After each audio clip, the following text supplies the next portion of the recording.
Hi everyone! Paborito nyo rin ba ang tokwa? At kumakain din ba kayo ng tokwa? Meron nga pala akong ituturo sa inyo na isang recipe na napakasarap at sigurado akong mapapa-extra rice kayo pag natikman ninyo ang reseping ito.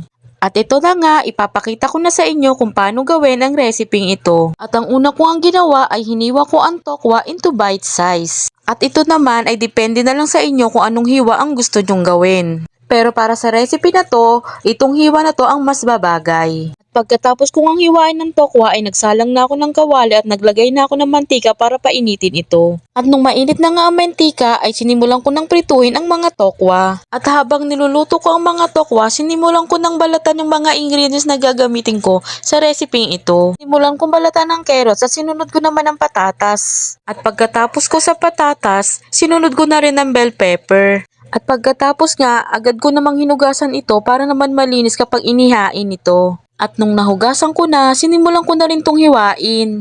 Bali, hiniwa ko siya ng katulad ng pagkakahiwa ko sa tokwa. At nung natapos ko ng hiwain ng carrots, ay sinunod ko na rin yung patatas. At same lang din ang pagkakahiwa ko sa carrots kanina. Bali, isang carrots at 2 patatas nga palang inilagay ko sa recipe na to. Kaya 2 patatas ang hinihalo ko dito dahil paborito ko ang patatas. Ito nga palang recipe na to ay highly recommended ko sa inyo.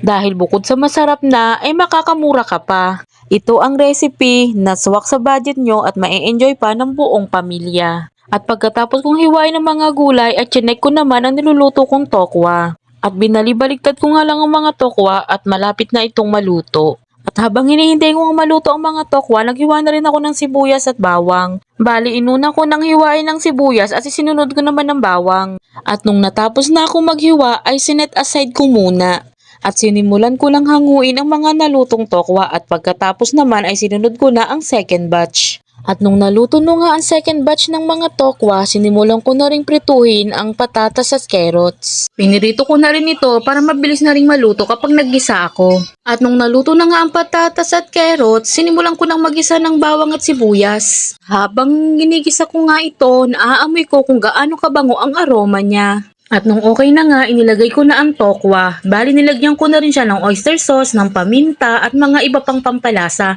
Bali, nagtansya na lang din ako ng toyo dyan. At sinunod ko na rin yung bell pepper at nilagyan ko ng kalahating tubig.